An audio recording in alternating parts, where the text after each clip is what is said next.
Did you finish the math homework? Almost. I just have the last problem left. We should meet up later to compare answers. She was found just after the closing bell, inside the biology laboratory at the far end of the science wing. The hallway lights were already dimming. Most students had gone home. Lockers stood open and empty, echoing faintly as the janitor pushed his cart down another corridor. When he reached the lab door, it was slightly open. That was the first sign something was wrong. Inside, Lara Mitchell, 17 years old, lay motionless on the cold tiled floor. By the time police arrived, the school was locked down. Patrol cars filled the parking lot. Red and blue lights flashed across classroom windows where students had once laughed just hours earlier. Teachers stood in shock. Parents gathered outside the gates, confused and terrified. No one expected this, not here, not in a school. Lara was not a troublemaker. She wasn't involved in drugs, gangs, or dangerous behavior. She was an honors student, captain of the debate club, and a teacher's favorite. Quiet but confident, focused but kind. The kind of student people described as going places.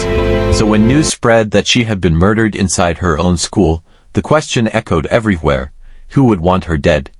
The crime scene told investigators something important almost immediately. There were no signs of forced entry, no broken locks, no damage to the door, which meant Lara had let her killer in, or at least hadn't felt threatened by them.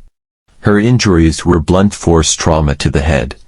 The weapon was later identified as a heavy metal lab stand, normally stored inside a cabinet used during experiments. There were no defensive wounds, no overturned desks, no evidence of a long struggle. Whatever happened, it happened fast. Investigators shifted their focus inward toward the students. Classes were suspended.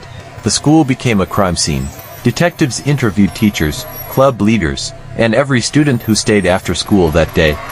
Slowly, a timeline began to form. Lara had stayed late for a debate club meeting.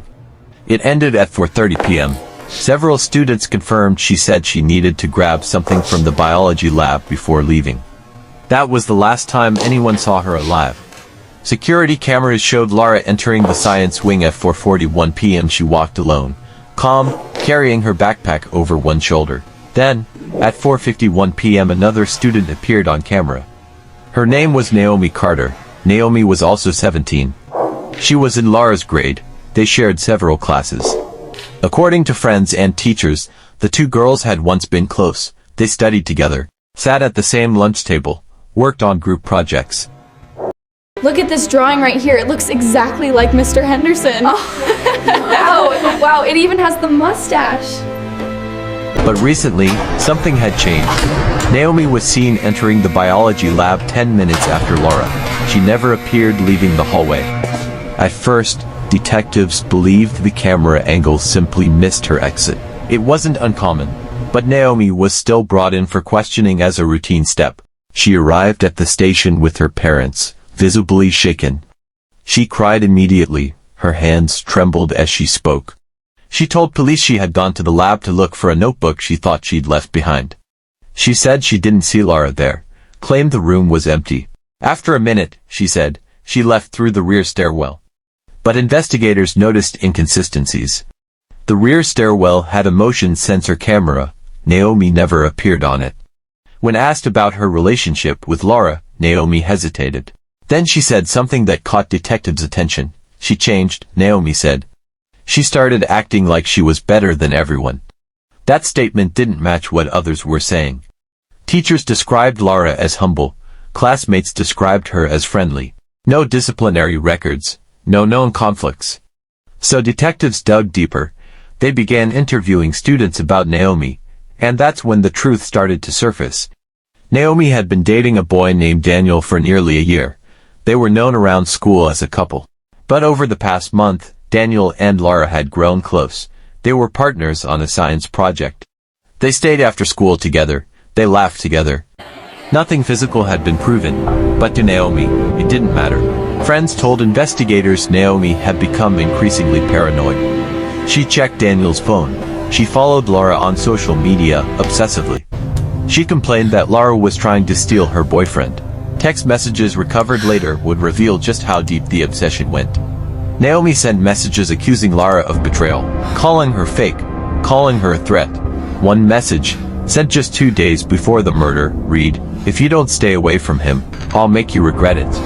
When detectives confronted Naomi with the message, her demeanor changed. The crying stopped, her voice became flat. She claimed it was just teen drama and insisted she would never hurt anyone. But forensics told another story. Naomi's fingerprints were found on the cabinet where the metal lab stand was stored. At first, she claimed she touched it during class earlier that week. But forensic testing showed the prints were fresh. Her DNA was also found under Lara's fingernails, suggesting brief contact in the final moments. Still, Naomi denied everything, until detectives showed her the final piece of evidence. Security footage from a hidden camera inside the lab installed months earlier due to equipment theft. The footage showed Naomi confronting Lara. There was no screaming, no chaos, just raised voices. Naomi accused Lara of ruining everything. Lara tried to explain. She stepped back. She raised her hands, trying to calm her. Then Naomi grabbed the metal stand. One strike. Lara collapsed. Naomi stood frozen for several seconds. Then she dropped the weapon, picked up her backpack, and walked out of frame. When the video ended, Naomi broke down completely. It was my fault. I was so jealous of her. I didn't know what I was doing. She confessed. She said she felt invisible, replaceable. She believed Lara was taking not just her boyfriend but her future, her identity, her place in the world. In that moment, jealousy turned into rage. The court later described it as a crime driven by obsession and emotional instability. The trial was swift. Naomi was convicted of second-degree murder. On the charge of murder in the second degree, as to the death of Lara Mitchell, we find you guilty. Sentencing will be held on the 5th of next month. Because of her age, she was sentenced to life in juvenile custody, with no possibility of early release until adulthood followed by reevaluation. Daniel never returned to that school. The biology lab was permanently closed. Lara's desk remained empty. What should have been a safe place for learning became a reminder of how quickly jealousy can turn deadly.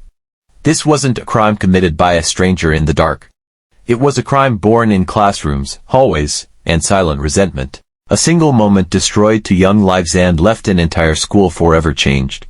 Subscribe for more real solved crime stories. Like and share. Hey true crime lovers, if you're ready for the cases that shook the world, stay connected with us. This is Hidden Crime, where the darkest stories come alive.